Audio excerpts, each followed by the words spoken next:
Ready? Start.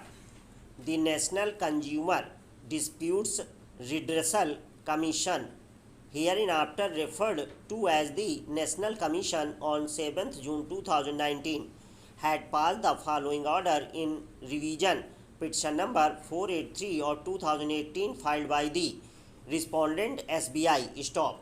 The revision petition is allowed. Stop. The complaint is dismissed, with liberty to the complainant to approach a competent civil court as per the law. Stop.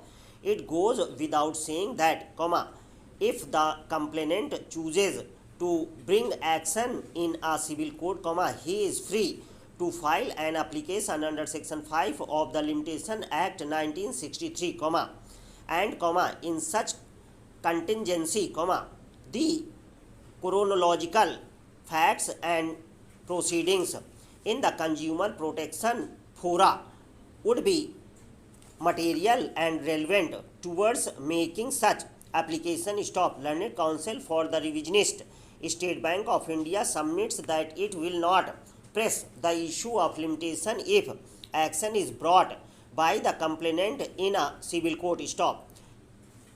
Reasoned judgment to follow. Stop. The National Commission passed impugned judgment on 14th June 2019, allowing the said revision petition. Stop. Being agreed by the said judgment and ordered, the appellant has filed the present appeal. Stop. The sought facts giving rise to the present appeal are that the appellant complainant had filed the consumer case being number 8 of 2014 before the Consumer Disputes Redressal Forum,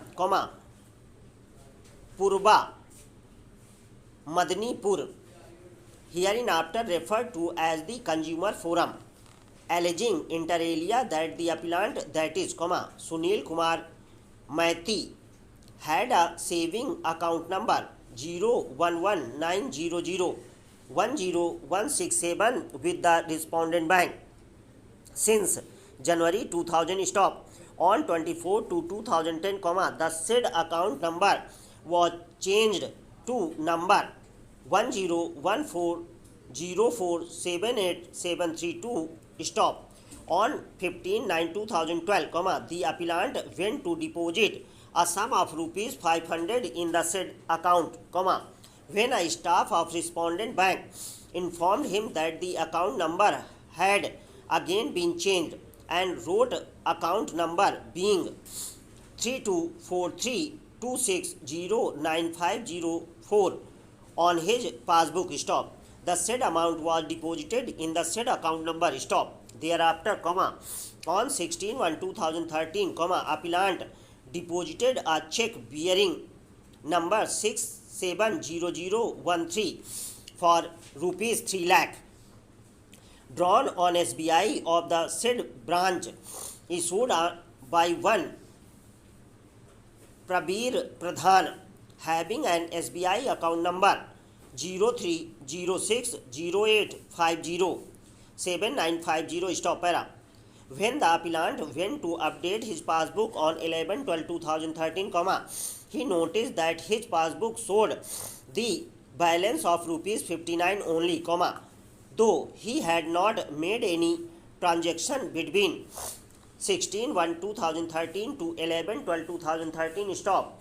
On the inquiry having been made, the respondent bank informed the appellant that there was another customer by the name Sunil Maiti, whose account number was 3243260950, and the said account number was wrongly given to the appellant, whose name was Sunil Kumar Maiti, on 15/9/2012. Stop.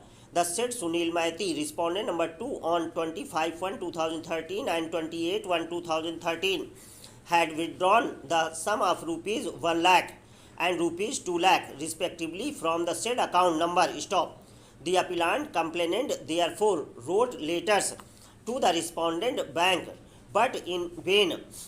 Stop. He thereafter filed the complaint before the Consumer Forum against the respondent SBI and the said Sunil Maiti. Stop.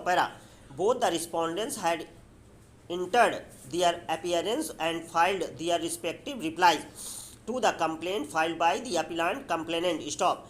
The Consumer Forum, after appreciating all the documents filed by the appellant as well as by the respondents in the light of their pleadings, allowed the complaint YD the order dated 14/5/2014. Stop. Para. Being agreed by the said order, the respondent bank had preferred the first appeal, being number 784 of 2014, before the State Consumer Disputes Redressal Commission, West Bengal, hereinafter referred to as State Commission, which by the order dated 25 October 2017 partly allowed the appeal. Stop. The State Commission, while confirming the rest of the order passed by the Consumer Forum, modified it to the extent that the order for fine at the rate of rupees 100 per diem was struck off. Stop. The State Commission, after a closer scrutiny of the documents on record, observed in the said order as under. Para. On closer scrutiny of the documents on record, following facts emerges. Stop.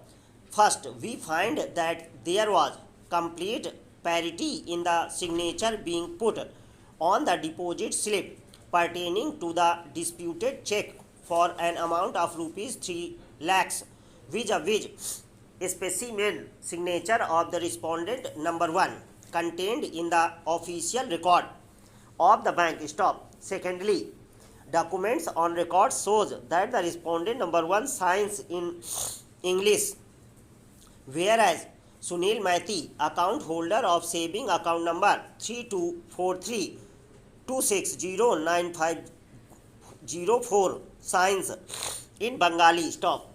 Significant here to note that while depositing the check for rupees 3 lakh, the depositor signed in English and the name of the depositor was mentioned as Sunil Kumar Maiti. Stop. Thirdly, it seems that the respondent number 1 voluntarily disclosed the source where from did he get the said check. Stop. Para. On the other hand, the respondent number 2 stated to be a salaried person, has not uttered any word in this regard. Stop. Since rupees 3 lakh is quite a considerable sum, reluctance of the respondent number 2 to disclose the source where from did he receive the said check, if at all received, does raise eyebrows. Stop. Fourthly, it is only natural that one would write his name properly while filling up the deposit slip. Stop. There is no reason to believe that Sunil Maiti, respondent number 1, would write his name in the deposit slip as Sunil Kumar Maiti. Stop. Para. Fifthly, since banks quite meticulously check the name, account number, amount dated, etc. before while crediting proceeds of checks, demand drafts, etc., it was but natural that while the disputed check was issued in the name of Sunil Kumar Maiti, the respondent number 2 would impress upon the issuer of the said check to correctly write his name as Sunil Maiti by issuing another check. Stop. The amount being quite substantial, the respondent number 2 could hardly afford such leaving anything to checks. Stop. Sixthly, there is nothing to show that respondent number 2 can write his name in English. Stop. Therefore, questions survive, how he signed the deposit slip while depositing the check in English. Stop. Seventhly, it appears from the WV submitted by the appellant that when the respondent number 1 lodged complaint with it, the appellant, on several occasions, asked the respondent number 2 to meet its branch manager stop, however, on one pretext or the other, the respondent number 2 avoided meeting him stop. An honest person never fight shy of proving his bona fide stop. Lastly, the respondent number 2 has not placed on record any counterpart of deposit slip to show that the said amount were indeed deposited by him.